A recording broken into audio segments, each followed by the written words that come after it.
Imagine picking up your phone right now and knowing that inside its sleek exterior, a chip smaller than your thumbnail is making hundreds of calculations every second, managing your camera, your internet connection, your games, your calls, all without you ever thinking about it.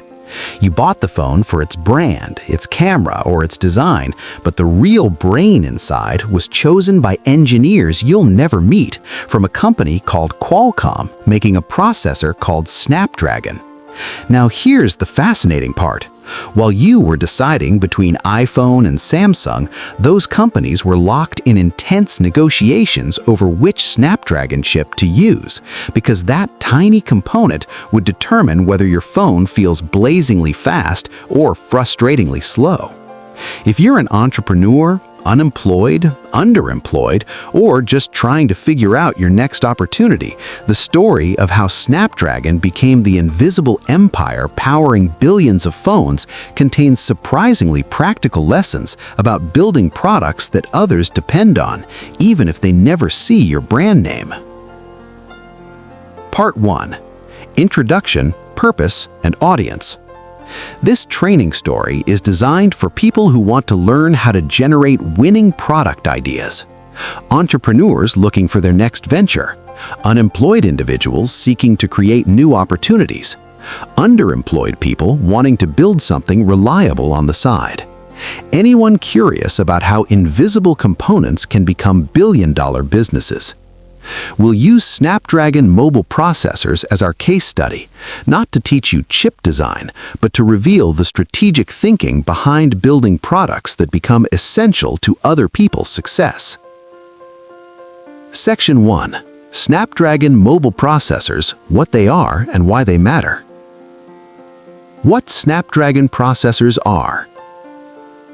Snapdragon is a family of mobile system-on-chip processors designed by Qualcomm.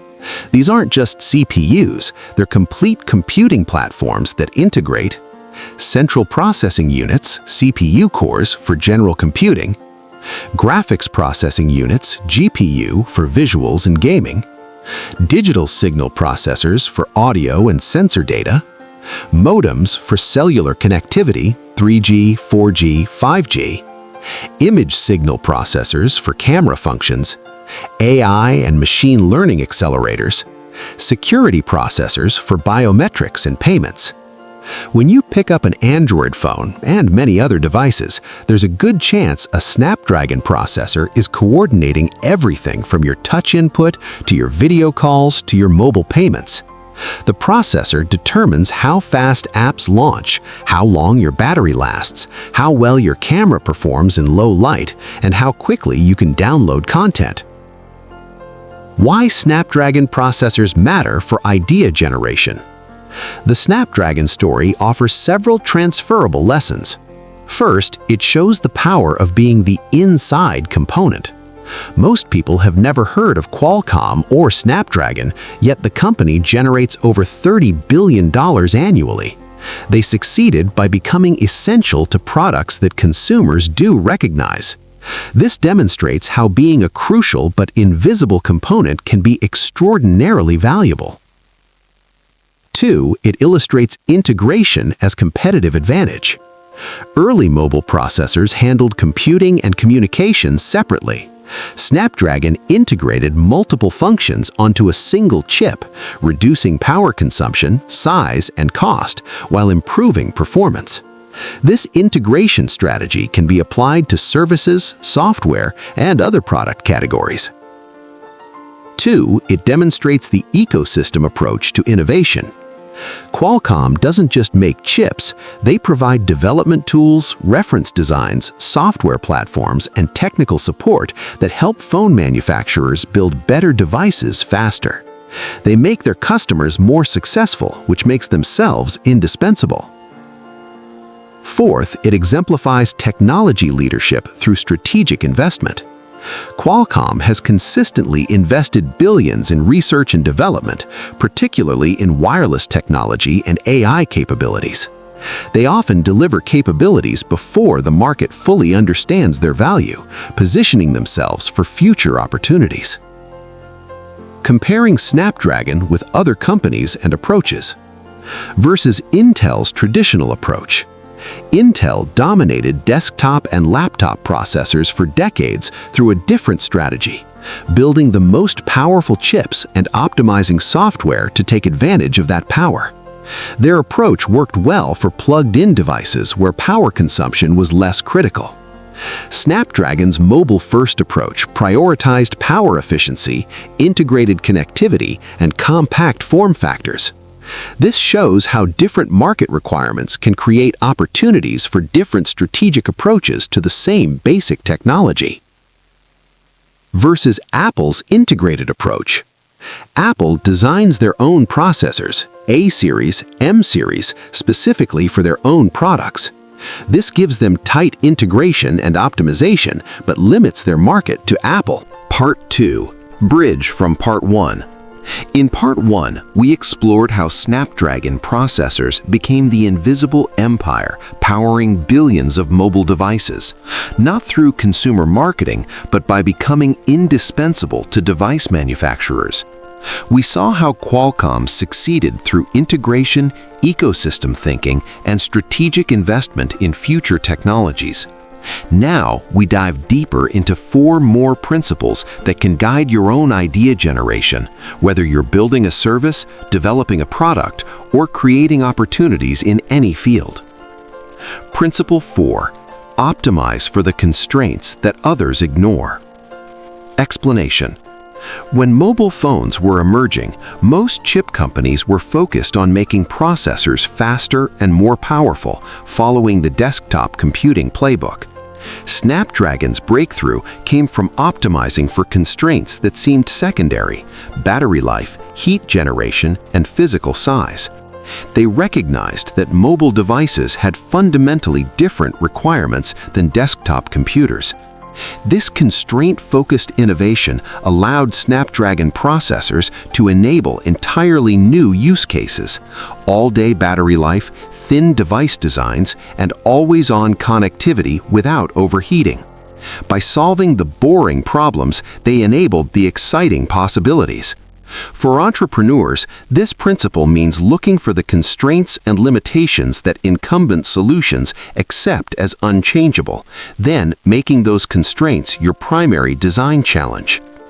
Common mistakes companies make. First mistake, copying feature lists instead of understanding constraints. Many companies look at successful products and try to replicate their feature sets without understanding the underlying constraints those products were designed to solve. This leads to solutions that work in demonstrations but fail in real-world conditions. Second mistake, assuming users will accept the same trade-offs as existing solutions. Incumbents often make compromises that have become so normalized that both they and their users forget their compromises. New entrants can succeed by refusing to accept those trade-offs. Third mistake, focusing on obvious constraints while ignoring subtle ones. Teams may optimize for cost or speed while overlooking less obvious constraints like learning curves, social acceptability, or compatibility with existing workflows. Lessons learned. Lesson 1. Identify the constraints your target users accept but hate. Spend time with potential customers and observe their workarounds, frustrations, and resigned acceptance.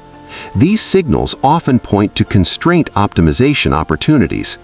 For example, if you're observing small business owners, you might notice they accept that invoicing takes forever, that inventory tracking is always slightly wrong, or that customer communication requires juggling multiple apps. Lesson 2. Make constraints your primary design criterion, not an afterthought. Snapdragon engineers designed every component with power efficiency as a primary requirement. Similarly, if you identify a key constraint, make solving it central to your design process rather than something you'll optimize later. Lesson 3. Look for constraint combinations that create new possibilities. Snapdragon's combination of low power consumption plus high performance plus integrated connectivity enabled smartphones as we know them. Look for how solving multiple constraints simultaneously could enable new use cases. Comparison with other companies. Netflix optimized for the constraint of limited bandwidth when they developed their streaming compression technology, enabling video streaming over slower internet connections. Uber optimized for the constraint of unpredictable taxi availability in many cities. Both found success by making previously accepted limitations their primary focus. Principle 5. Build platforms that make others successful. Explanation. Qualcomm doesn't just sell chips to phone manufacturers, they provide complete development platforms, reference designs, software stacks, and technical support that help manufacturers bring products to market faster and more reliably. They make their customers more successful, which in turn makes themselves indispensable. This platform approach creates multiple sources of value: direct chip sales, licensing fees for intellectual property, development tools, and ongoing service support. It also creates switching costs as manufacturers become dependent on Qualcomm's entire ecosystem. For entrepreneurs, this means thinking beyond your core product to consider how you can enable others to achieve their goals more effectively. Common mistakes companies make. First mistake, building products instead of platforms. Companies focus on creating finished products for end users instead of building tools and systems that help other businesses serve those end users better. This limits scale and creates more direct competition. Second mistake, making partners dependent without making them successful. Some platform strategies focus on lock-in without providing genuine value to partners. This creates resentment and motivates partners to find alternatives rather than deepening the relationship. Third mistake, trying to capture too much value from the ecosystem. Platforms that take excessive fees or compete directly with their partners often find that partners abandon the platform or build alternatives. Sustainable platforms leave enough value for partners to thrive. Lessons learned. Lesson 1. Identify who else needs to succeed for your idea to work. Part 3. Bridge from earlier parts. Snapdragon processors have taught us 6 powerful principles so far. Become essential to other people's products, not just end users. Integrate multiple functions to create new possibilities. Invest in future capabilities before the market demands them. Optimize for constraints that others ignore. Build platforms that make others successful. And scale through ecosystem partnerships rather than direct expansion. In this final part, we complete the 8-principle framework and provide practical tools you can use immediately to apply Snapdragon's strategic approach to your own ideas and ventures. Principle 7. Create proprietary advantages through strategic research and development. Explanation. Qualcomm has invested over $100 billion in research and development since its founding, with much of that investment happening years before the market was ready for the resulting technologies. They developed 3G technology while most people were still using 2G networks, created 4G capabilities before smartphones were mainstream, and built 5G systems before applications fully utilized them. This forward-looking investment creates patent portfolios, technical expertise, and first-mover advantages that competitors cannot easily replicate. When new technology waves emerge, Qualcomm is positioned to capture disproportionate value because they have been preparing for years. For entrepreneurs, this principle means identifying areas where strategic investment today could create competitive advantages tomorrow, even if those investments do not generate immediate returns. Common mistakes companies make. First mistake, only investing in capabilities with immediate payback. Many companies allocate research and development resources only to projects with clear, near-term revenue potential. This optimization for short-term returns prevents them from building lasting competitive advantages. Second mistake, trying to match competitors' current capabilities rather than leapfrogging them. Teams focus on achieving parity with existing solutions rather than investing in next-generation approaches that could make current solutions obsolete. Third mistake, underinvesting in learning and capability building. Companies may focus entirely on execution and delivery without allocating time and resources to developing new skills, exploring emerging trends, or building intellectual property. Lessons learned. Lesson 1. Allocate a percentage of your time to future-focused learning and experimentation. Even in a small business, dedicate some portion of your effort to understanding emerging trends, developing new skills, or exploring technologies that are not yet mainstream. This could be as simple as dedicating one afternoon per week to learning about developments in your industry. Lesson 2. Identify converging trends that could reshape your market. Qualcomm succeeded by recognizing that mobile computing, internet connectivity, and multimedia would converge in ways that required integrated solutions. Look for similar convergences in your space. Lesson 3. Build proprietary knowledge through systematic practice and documentation. You do not need billions for research and development. You can create proprietary advantages by systematically documenting your methods, developing unique processes, or building specialized knowledge in emerging areas. Comparison with other companies. Amazon's long-term investment in cloud computing infrastructure and artificial intelligence capabilities follows a similar pattern. Years of investment before mass-market adoption created enormous competitive advantages when the markets matured. Tesla's battery technology investments and manufacturing innovations demonstrate the same principle in the automotive industry. Principle 8. Design modular architecture for rapid iteration and diverse applications. Explanation. Qualcomm's Snapdragon processors use modular architecture that allows Qualcomm to mix and match components for different device types and price points. The same basic platform can be configured for premium smartphones, mid-range devices, tablets, laptops, automotive systems, and Internet of Things applications. This modularity enables rapid iteration, reduces development costs, and allows customization for specific customer needs without starting from scratch for each application. It also creates economies of scale, as the same components can be used across multiple product lines. For entrepreneurs, this means designing your core offering in a modular way that can be adapted for different use cases, customer segments, or distribution channels. Common mistakes companies make. First mistake, creating rigid single-purpose solutions. Companies build products that work well for one specific application but cannot be adapted for adjacent markets or customer segments, limiting growth opportunities. Second mistake, over-engineering modularity. Some teams create overly complex modular systems that are difficult to maintain and understand, adding complexity without delivering practical benefits.